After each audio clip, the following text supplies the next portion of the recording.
Hey, thank you very much.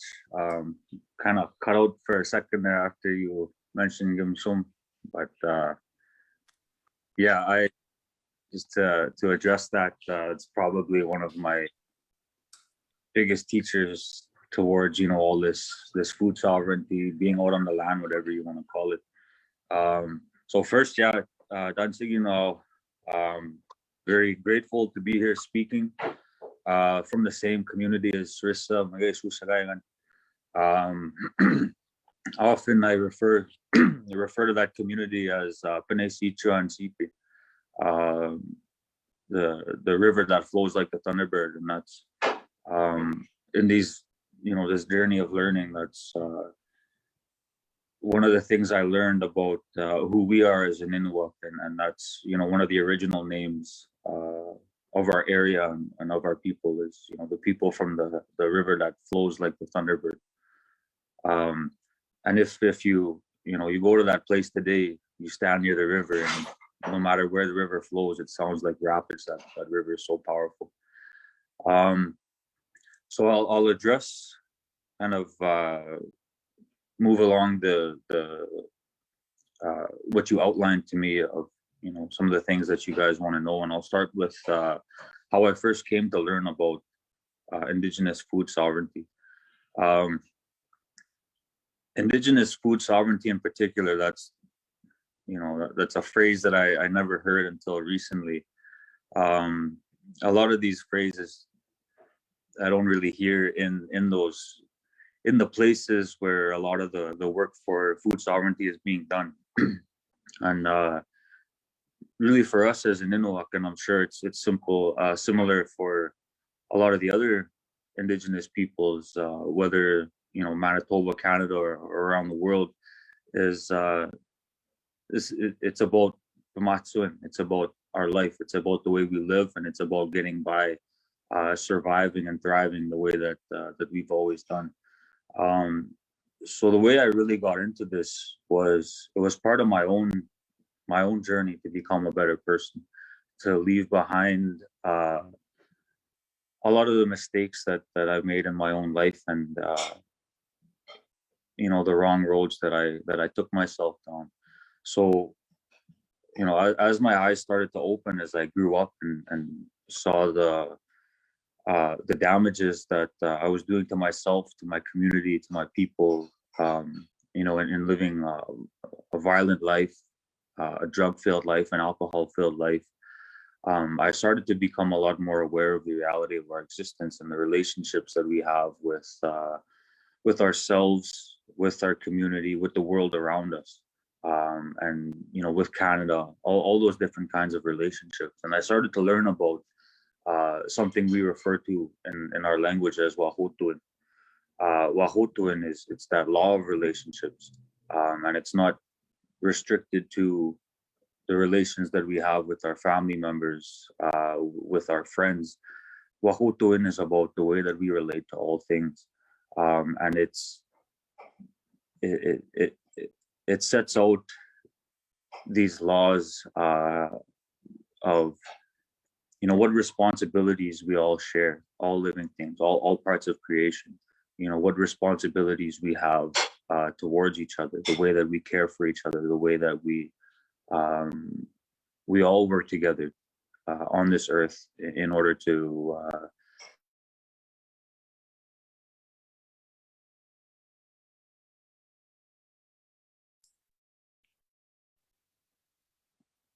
Oh, I think you may have froze. hear me? I can hear you We now. can hear you now. Okay. Yeah, you're good. So it's easy in our communities. It's really easy to see the negative states that a lot of us are in now, and to think that this is always how it's been. But as I started to connect more with elders and spend a lot more time with elders and hear their stories, I learned that in my community, for example,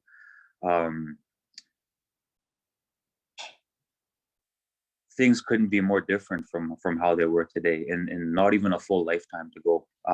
Not even a full lifetime ago.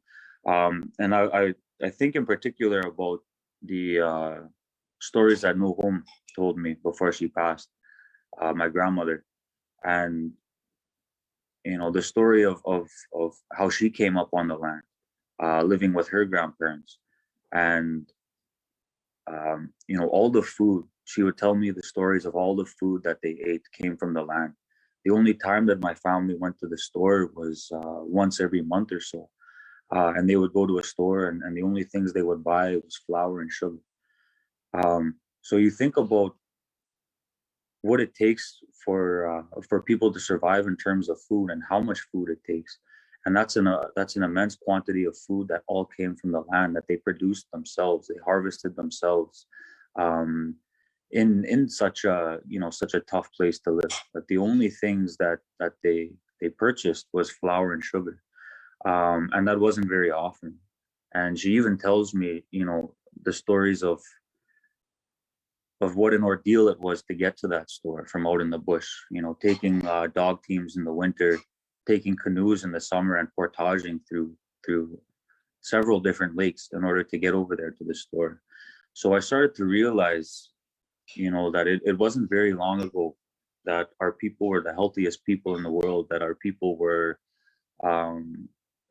as independent as you could be, that this state that we exist in now, this malnutrition, these sicknesses, this dependency, this is all a newly created thing, and it took a lot of effort for Canada to put us in this situation.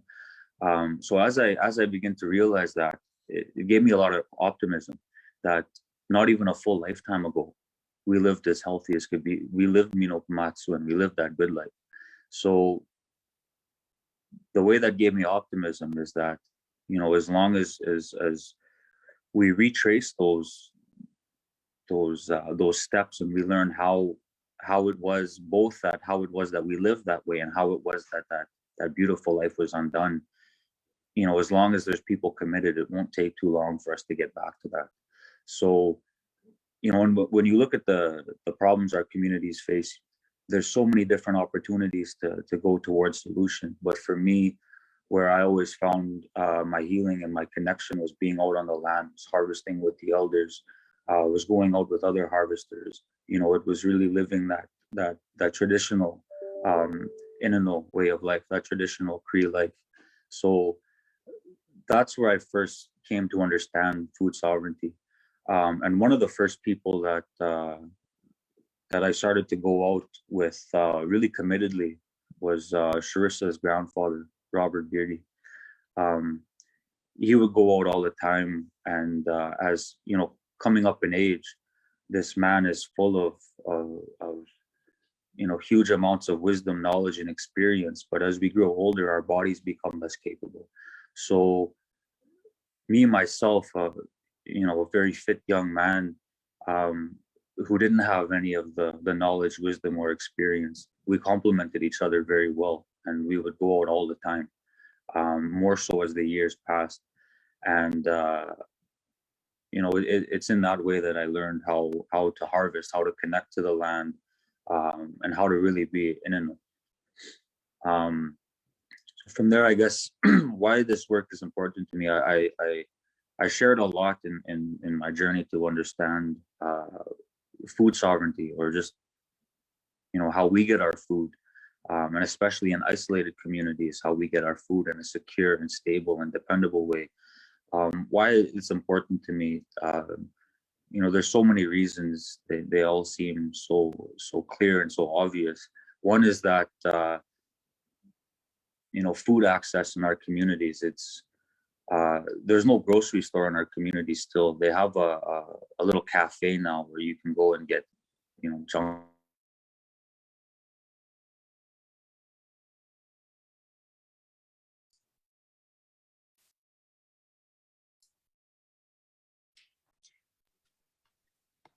We'll just wait till he comes back and He'll be back. got a minute to shortly. reflect.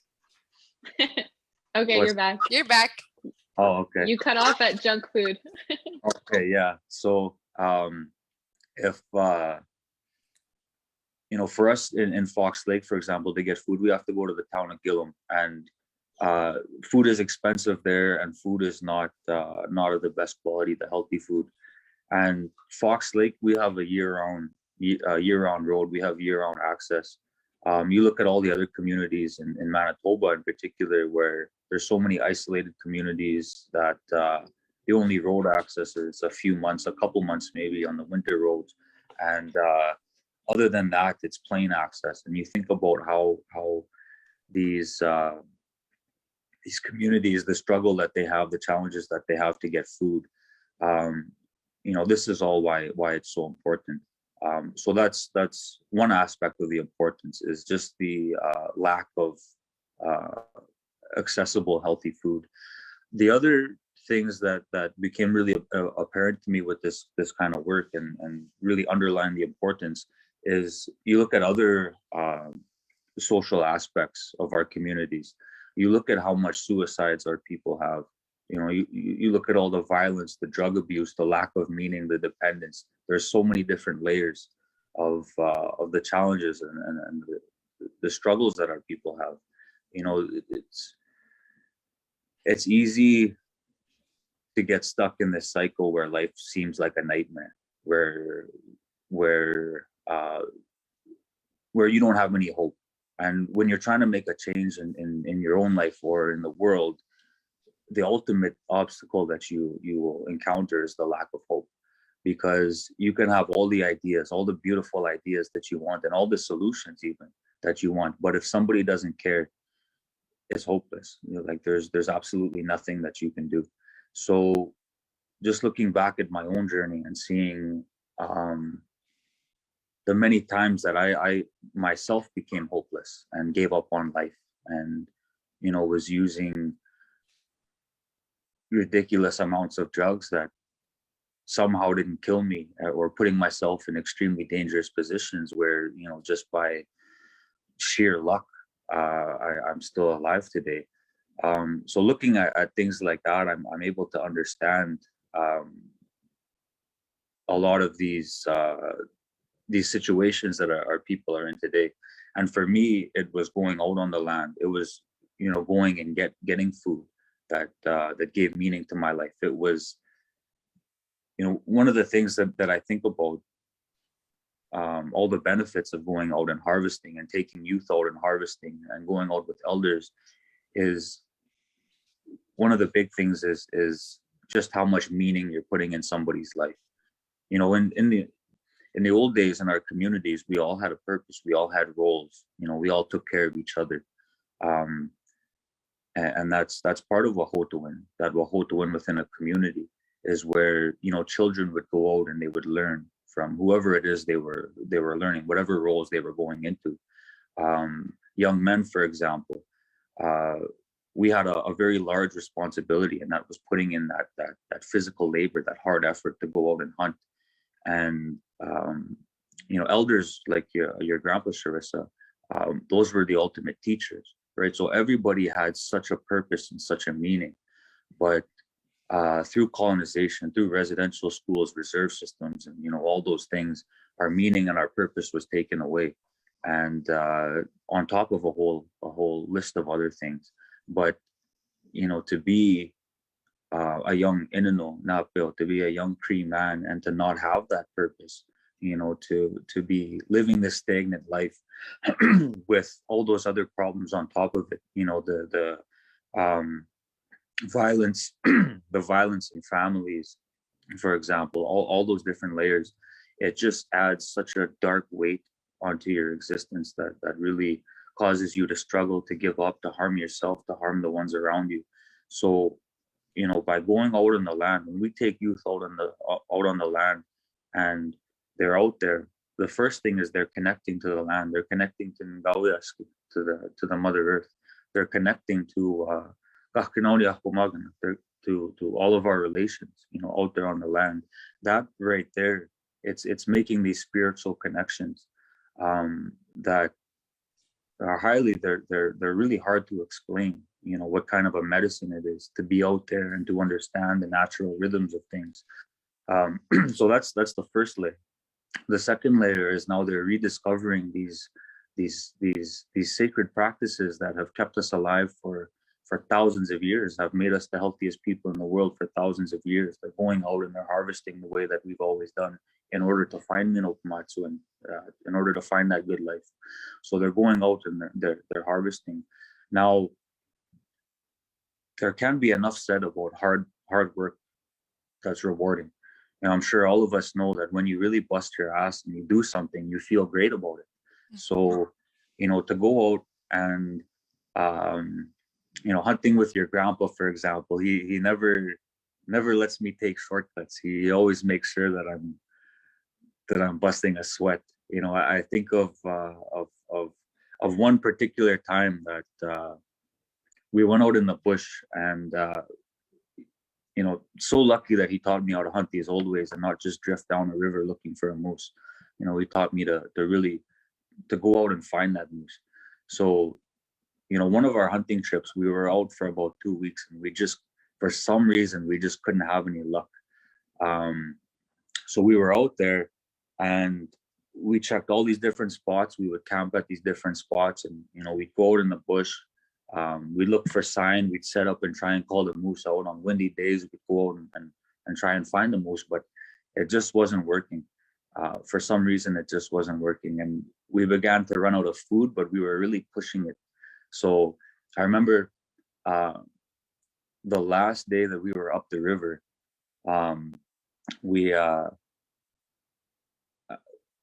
did it go? Yeah, so there was these guys with jet boats that decided to come hunt. And this one river, it's my favorite place in the entire world. And it's, one of the reasons why I really like it, aside from all the beautiful things that call that river home, is that it's a really fast and really shallow river. So most of the year, you can only get up there by canoe. So most of the year, it's only me on my canoe up there, especially way up the river. And it's only when the river gets really high, either in the spring or the fall, that larger boats can go up the river. So we take this old freighter canoe with a really small motor on it, and we're able to go, in places that other boats wouldn't be able to go. But so it was the fall, the river was high enough for Robert's boat. But then these guys came with jet boats, and jet boats can go in really shallow water, but they're super loud. So we started hunting that morning, and we can hear those boats start up down the river. Like, was that like 8 miles down the river, maybe 9 miles down the river, something like that. They're so loud, we can hear them all day driving up the river. And these people were hunting, that lazy way where you just drive up and down the river, waiting to luckily come upon a moose, and then you shoot it. So that totally ruined, the hunt that me and Robert were doing. So we said, we'll just go home. So we pack up, and remember, we're running out of food. So all we really had left that we were snacking on was those little packs of honey that you get at a restaurant. And I remember every once in a while, like, I'd pull out a pack of honey and I'd lick it clean just to get a little more energy. And your grandpa, when we're coming back, he says, we're gonna paddle him. We'll get a moose that way.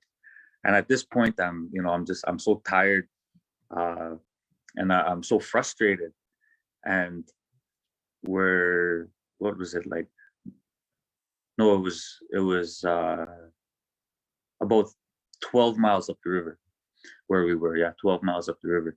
So now this whole, I'm thinking, I just want to go home, and the hunt's ruined. It's all noisy, and we're eating packs of honey. It's all we got left. And this old man wants to paddle this big ass boat home. And I'm just like, okay. So we start paddling back. We're going super slow, paddling. And I don't know how many hours later it was. We were about 8 miles up the river. And so Robert, he steers us. I'm in the front, he's in the back, and he steers the boat towards the shore. And he looks at me and he says, there's a moose in here. And I'm so fed up. I'm like, okay, this old man's finally lost it. And like, there's no sign or anything. He just looks in the bush. There's a moose in there. So he pulls out his old coffee can moose collar with the piece of hide underneath, and we're sitting there, and touches his hands on the water, and he starts to call the moose. And sure enough, we both look up and there's a moose standing right there in the willows. So right away we take out our guns and we shoot. And you know, we didn't get the cleanest of shots on it, and that moose took off. We hit it and it took off. It just sprinted into the bush. So now I had to go in and track that moose down. And I found that moose, but there was no trails. It was just straight thick bush. And so I went into the bush and I tracked that moose down. At first you can see lots of blood, and then not too long after, you know, it was about 20 feet distance between each little blood drop, and I really had to, you know, try hard to really find where that moose had gone. And then I was able to find the moose and way in the bush, and you know, just me by myself. So I skinned that moose, and I brought the heart out. We left the moose there for the next day. Oh no, I didn't skin it. I gutted it, and I brought the heart back. And you know, me and the old man, we had just plain boiled moose heart, and it was the best meal I ever had in my life. And then so we had our food, and then the next day I went and skinned the moose, and I hauled it all out by myself. And I remember that because there was no trails, what I would do is I would just put a leg of moose on my back and just put my head down and walk through the spruce. And by the time I was done, it looked like I had just finished fighting a cat. My face was all bloody from the branches. But you know, all I could do was hold a piece of moose, put my head down and walk. And there was even one point where I got to willows, and this willow would snap, and it went way up my nose. And as I walked, it pulled out, and it pulled all this snot on half my face. I'm walking, and you know, my face is bloody. I'm so tired and beat down, and there's snot all over my face. You can't do anything about. And then finally, you know, we got all that moose out, and we went back home.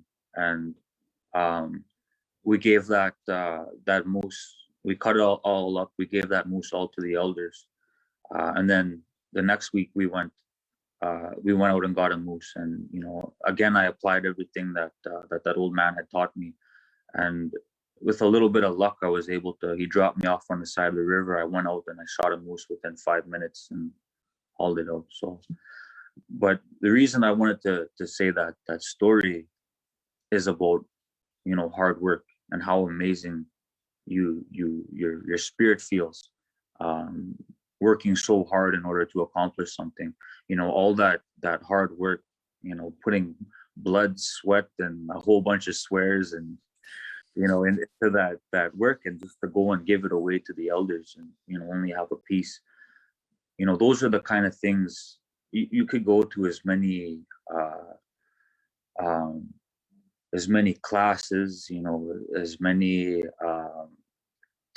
therapy sessions, as you know, you can do all of that you want, but none of that will give you as much healing as going out and just working yourself to the bone in order to accomplish something. So that's another layer of why this is important. It's about getting that meaning. Now, beyond that, the next thing that we did is we went and we gave that food to the elders.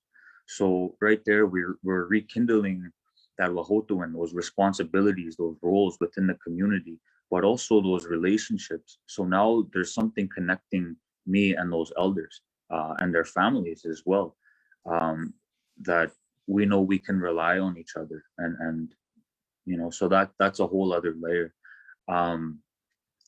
So these are the reasons why this work is so important, right? It's not only that we're feeding people, but that we're healing ourselves, and we're healing our communities, and in turn we're healing our nation, because that's one thing that always bothered me.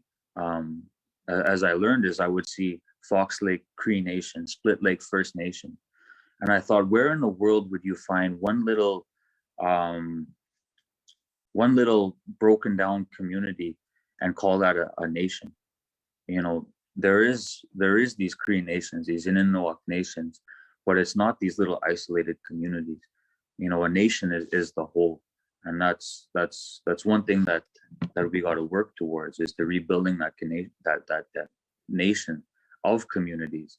It used to be that our people would travel so much distance from where we winter, or from spring camps, in order to go to see each other again, to do our ceremonies, to rekindle our relationship, to trade with each other.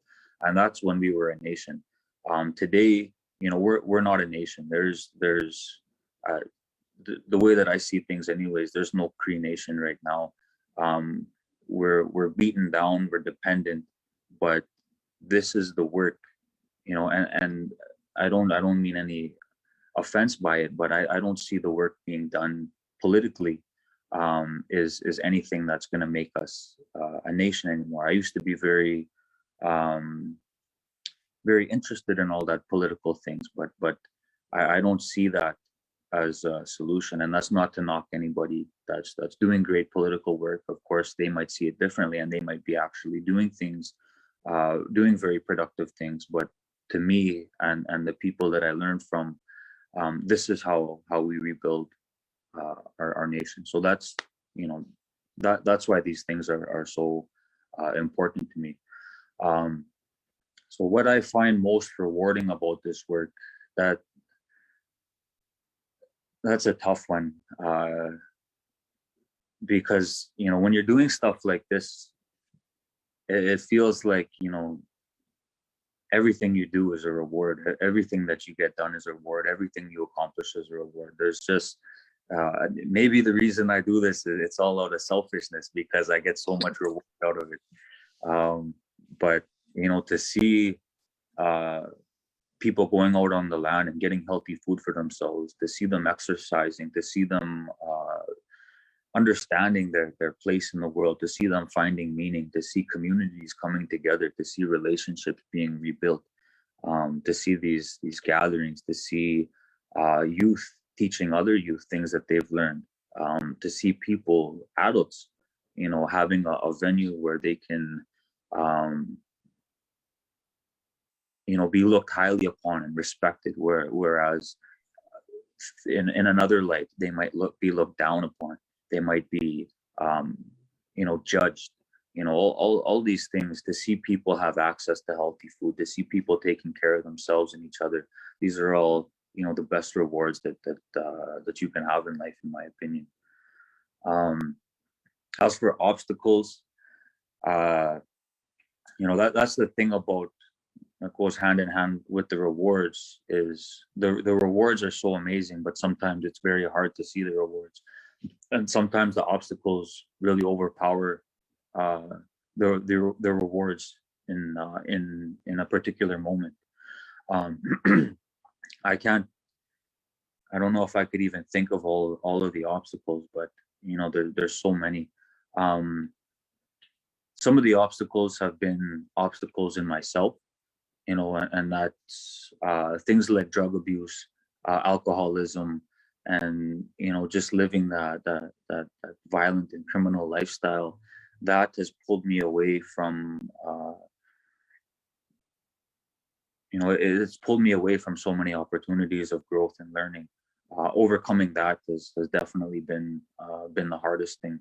And even as I began to go out on the land, I still struggled with that for a long time, until really I became immersed and committed to ceremonies. That's a whole other layer that goes hand in hand with this food work. And it wasn't until then that I became able and willing, I guess, to fully commit myself to this. There's a lot of obstacles you'll find with this kind of work that comes from your community, and that's that's a really sad thing about it. But colonization is so effective that it takes us to a place where the colonizer doesn't have to be the main obstacle anymore, where they come into these communities and they beat us down so bad where they can leave and know that we will continue to beat ourselves down, and we will hold ourselves into that place of dependency and desperation. So that's something that I found is really extreme in my community. For example, I don't want to name any names or throw anybody under the bus, but I think hands down the most obstacles that I've faced have come from my own people, from my own community, and that's people trying to discredit you or attack your character. And sure, a lot of those attacks on my character might be very well warranted from the places that I came from. Like, I've been quite the asshole in my life, but people grow, and a lot of times it's because of the terrible people that we've been that really show us why we need to grow and why we need to do better. So but more so, there's a lot of, when you look at what colonization does to people, it creates so much anger and hatred, anger and hatred towards ourselves. Part of why I was so messed up was because I hated myself, because I didn't value myself, and that caused me to hate the world around me. Did I freeze again? No. Oh, okay. Yeah, so that caused me to hate the world around me, and that's what what a lot of our people are facing as well, is so much anger and hatred that it becomes a lot more, I don't know if you'd say easier, but it just becomes a lot more common to just destroy things and to hold people down and to stop so much progress. So that's definitely one of the biggest obstacles that I face. And there's so much I can say about this, but I don't I don't want to just put out there, because if I give too much details, then I want to respect people's own growths as well. And even though people do a lot to harm me and to damage the work that I do, I understand where they're coming from, and I don't want to attack them, and I don't want to put them out there. So I'll just leave it at that explanation of why our people attack each other so much. Other obstacles, I've mentioned, just spoke about what we do to each other, but really where this all comes from, it comes from colonization, right? And it comes, so that's one of the biggest obstacles for sure. And like I mentioned earlier on in this talk, is we didn't start from a place of food insecurity. We didn't start in this place of destroyed nations. We were put here, and it was probably Canada's biggest investment to date, is destroying the Indigenous peoples. Methodically for a couple centuries at least, putting in the equivalent of billions of dollars, maybe trillions, in order to undo thousands of years of progress that have enabled us and our cultures to so perfectly and beautifully understand the land around us, to live such beautiful lives. So all that was forcefully, violently undone. So that's a considerable obstacle right there. The fact that we have to come back and that we have to relearn these things, and we have to put so much effort into teaching ourselves and people these things and learning these things again. So that's definitely an obstacle. And still to this day, the government and laws and regulations are really big obstacles to us. One of the big obstacles for growth for our people, whether it's food sovereignty or economically, is that the understanding of our rights as Indigenous people, Aboriginal rights, whatever they want to call it, but the rights that they allow us are rights that are frozen in time, right? It's the rights that we have is what they understood our rights to be at the time of this intermixing of cultures. They look at how, for example, Cree people were in the olden days, hundreds of years ago, and they say that's your right to live like that. You're allowed to harvest food for trade to your own people, or for gifts for your own people, but you're not allowed to have any economy with the resources in your area. And you see, what they ignore is that it wasn't just that we harvested food for consumption. It was that we harvested the resources to utilize as necessary for our economy given the technology of the time. That should be all right. And, just the same way that Canadian technology in general, or Western technology, has evolved from the place of the settlers and the pilgrims in those old days, so has ours. Our culture has always been an evolving culture, based on the principles that we hold dear, that come from, that come from the spirit world, and the grandfathers, the grandmothers, all that kind of stuff. But the technology itself and the economy is something that was fluid and changed over time. So with that very narrow understanding of our rights and what we're allowed, we're not allowed to say, if we wanted to open up a store in Fox Lake based on food from the land, we're not allowed to do that. That would be illegal. We'd be shut down. People would probably be jailed. People would be fined. So Canadian law is as much money as goes into subsidizing and things like that. At the same time, Canadian laws keep us in dependency. It seems anyways that it's more cost effective to have dependent, broken down nations of Indigenous people than it is to have free, sovereign, independent nations who would then be a risk to Canada harvesting all of our resources to make billions of dollars for their own economies. So I think that's another huge obstacle. How have I overcome obstacles? To overcome any obstacles, it takes persistence and it takes creativity. So especially in my community, how year after year doing these kind of things and getting torn down and getting called down, getting attacked.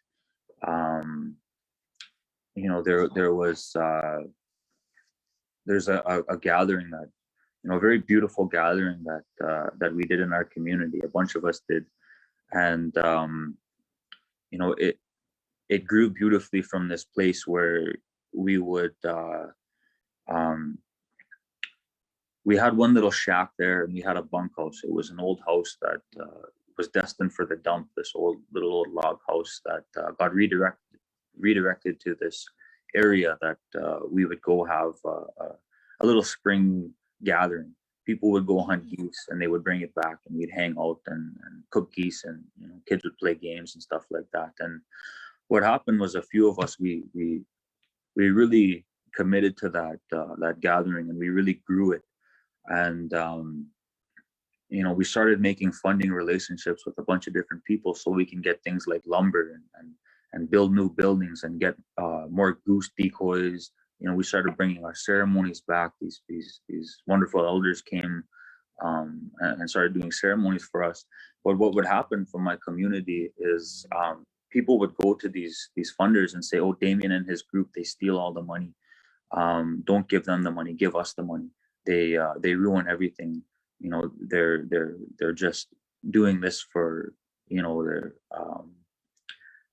just for the money, so that they can raise money and steal it, and they don't work with any other communities." So meanwhile, we're doing this beautiful thing, yet our own community is going behind our back and trying to sabotage it all. We've had leaders that have tried to call meetings and say,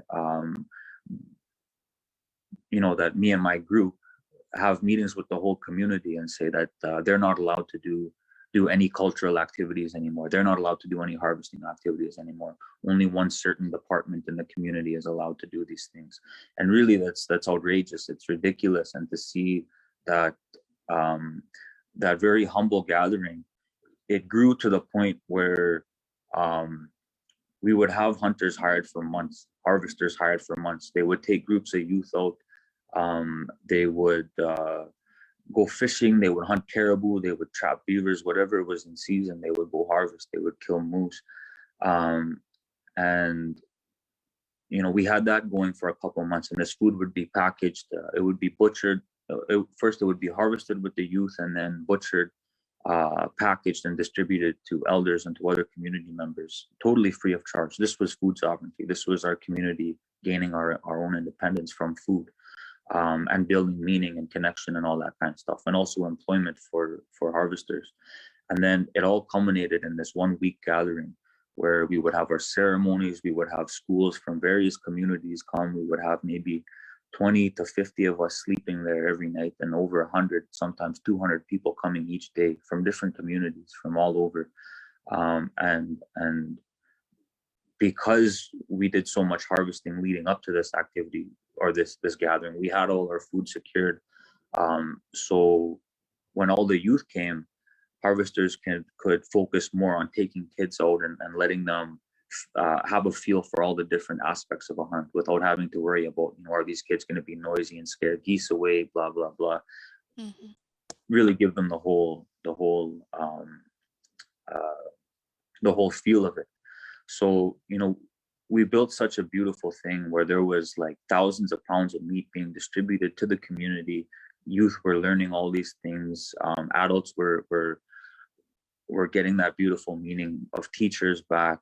Elders were coming out, and our people were learning our ceremonies again, all that wonderful thing. But that actually came to a stop because there was too much fighting going in the community, and I found it's just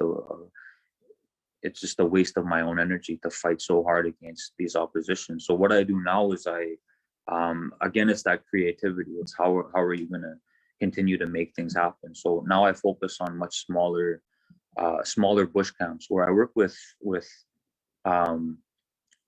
much smaller groups of people, but it's much more intensive. It's, you're going out and you're learning a lot more, you're doing a lot more. So, that's the way to overcome these obstacles. Is you have to be really persistent. And that's one of the things that we said is, we always did this and do this work out of love for our community. Other people, they get in the way of this work from spite, hatred, and anger. And one of the things that you'll find is you'll never get as much motivation out of anger and hatred and spite that you will from love. So it's just that you'll get way more commitment and consistency. So it's just about, if you want to overcome such serious things, you have to be 100% committed. This has to be your life. You have to be creative, and you have to keep trying, and you'll find those ways around, right? That's something that I learned from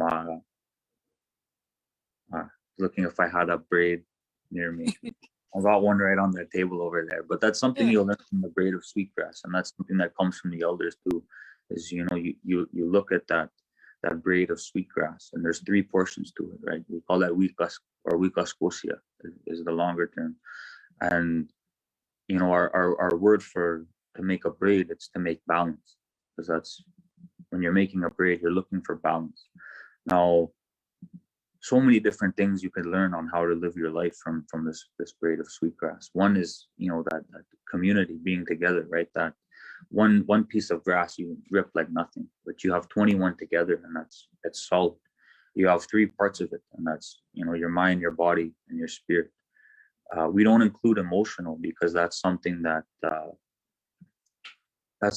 you yourself make, with those other parts working together. You make your emotions, but the mind, the body, and the spirit is what we are given. And we weave those bits of grass together, those strands of grass together, balancing our mind and our body and our spirit. And you'll see on that braid all those different bumps. Those are those obstacles. That's why I bring this up. Those are those obstacles in life. When you have 2 roads, that wigas miskanal, we call it, that sweetgrass road. We have those 2 roads on one side of that braid.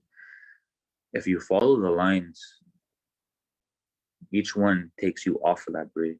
And that's to remind us what's on the other side of that balance. When you don't have balance between your mind and your body and your spirit, when you're not taking care of yourself fully,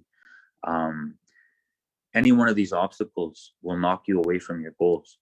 And that's the thing with people who are led by anger and hatred. There's no straight commitment. It's a mess. But on the other side of that braid, you take care of yourself. You find this balance, and this wikas, this sweetgrass, it's the hair of Ngawiaski, of our Mother Earth, and one of those medicines our mother gives us is kindness. So as we find that balance, and as we navigate through those obstacles in life, those things that will come in our way. It's not so much that you just find a way through, but as our mother teaches us, you find your way through with kindness. And as long as you have that kindness within yourself, that's what's going to help you get past all of these obstacles. What are your favorite resources on the topic of food sovereignty? So my favorite resources, I guess number one would be Mahkésow Sákahikan. Elders. Number one is elders, because what better to learn from than somebody who, and serious elders. What better to learn from somebody that's been doing this for like 80 years, right?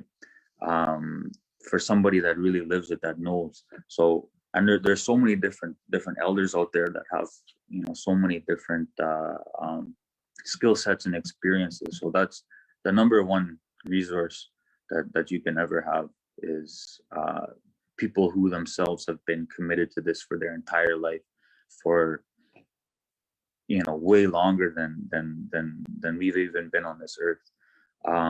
There's so many different resources though, right? Like, and not just elders. There's a lot of other harvesters. In Fox Lake, for example, there's a lot of other harvesters that I learned from, that aren't very much older than me, that know so much more than me about hunting, trapping, fishing, all that kind of stuff. But that, yeah, so that's foremost, is the people with experience. There's a lot of really good books that I've read too. I love to read, but I don't often have as much time for it as I'd like to, just being out on the land. And that's, aside from elders, the other,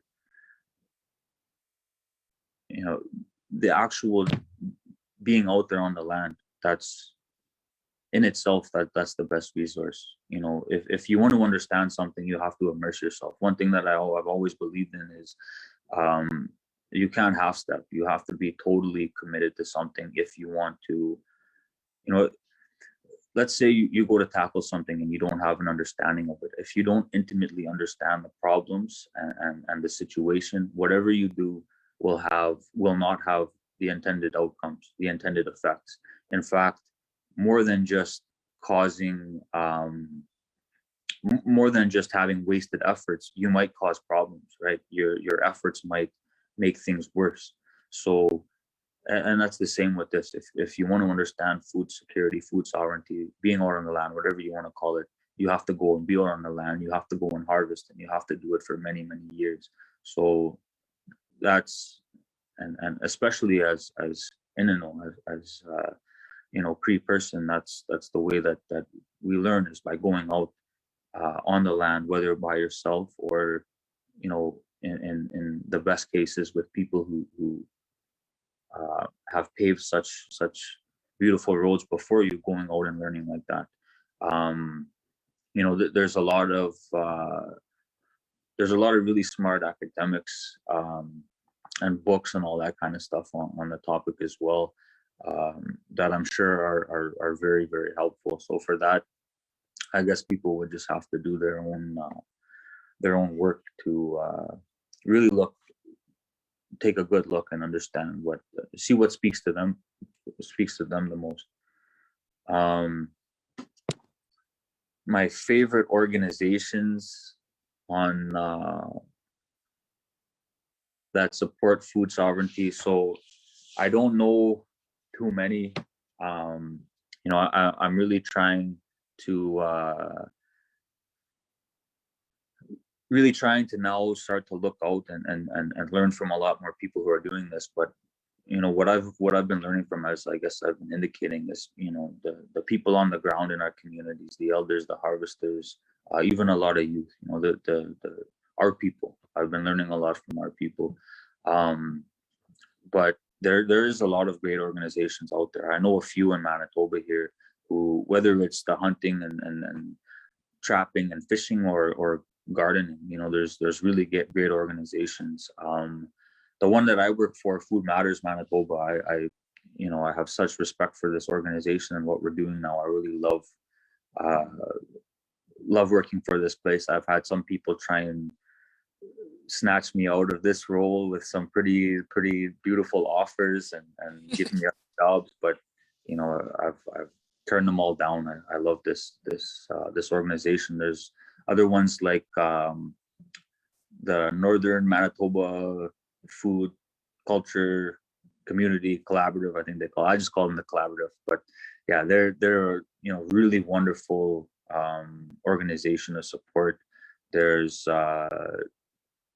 you know, there's this Grow North program up in Leaf Rapids that's, you know, doing such amazing work. There's 4 Arrows in the Island Lake area. You know, it's not hard to find organizations that are really doing good food sovereignty work.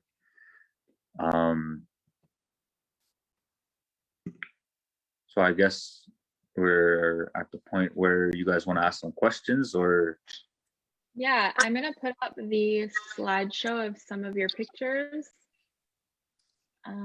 There we go.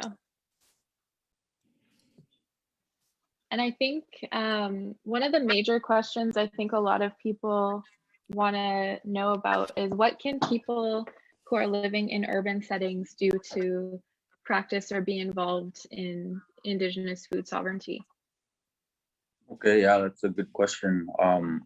So I think the first thing that the first step in that would be to understand yourself, right? To take a good look at who you are and what roles you have in this life, and then to understand where that fits in the bigger picture of things here. So you really need to understand the situation of the food sovereignty, food insecurity, whatever it is that we're going to call it, and figure out which route you're going to take to be involved in that, and how you're going to work towards that. But like I said before, whatever it is you're going to do, you know, if you want to have a serious impact and you want to be serious about it, you need to commit to it. And you know, so in some places, for me, for example, that means going out on the land and spending a lot of time every single year out on the land. Like, you know, before I moved down to Winnipeg 2 years ago, I slept out in the bush for about a third of the year. And the rest of the year, I wasn't sleeping in the bush. I was going out on day trips almost all the time. So you really got to commit to something, you know, look at it as a lot of other people would understand in an academic sense, right? Like, look how long you go for even just a bachelor's degree, for a master's, for a PhD. You really commit to something and you immerse yourself into it. So, you know, that would be the way to do it. For some people, it wouldn't be going out on the land. For some people, it would be more of a policy thing. So it would be trying to understand what's the relationship between these laws and the laws of the government and the people that they're affecting. You know, what ways are they restricting? What ways are they helping? And really get an understanding through that way, and apply yourself, try and understand, work with other people, and understand what it is you need to do. I don't know if that answers it too well, but there you go. I agree. Say, and Jonas and Noah, do you have any questions? Not so much questions, but I just want to thank you for sharing. It really reminds me of a lot that I hold on to from my family and from my community. So just going through when you're speaking, it really grounded me. And also just like my most cherished memories are just like berry picking with my kukum, you know? And it's like, I draw so much from that. I draw more from that than I do from all the years I studied at law school. I draw more law from that. And that's what I like sharing with people, because it's so, the way that we live our life, our relationships with each of the animals and plants that we depend upon, you know, or the seasons, any of the parts of our life that we depend upon, it's simple and centered and beautiful and kind, but there's so much nuance in there as well. And so I really appreciate hearing from you. I really also support the same thing that, you know, we get a lot of healing from work and working for others. And I can see that in my own son too. Just, you know, we're home for COVID. But being able to take him to his uncle's and, you know, have him catch his first fish, or being able to go out and deliver fish to the elders during COVID, or, you know, you can just see the impact that that has on our children and on ourselves and on our community. So I just want to say Chimigwech for your work and Chimigwech for sharing. Noah? I don't really have any questions right now, but yeah, I'm just really thankful to have listened to you. I'm so thankful that you're doing all this work. I know that you're a part of a lot of people living healthier lives now. So I'm looking forward to working with you in the future if we get a chance to. So it was just great to listen to you. Yeah, thank you guys very much. Mm-hmm. And Linda, I don't know if Linda's not on the video, but she's here. I don't know if she Linda, do you stepped have away any or not. questions? No, I just want to say thank you for sharing. It was a lot to take in, and these pictures are amazing. I can't stop looking at them. They're beautiful. But yeah, thank you for sharing. Yeah.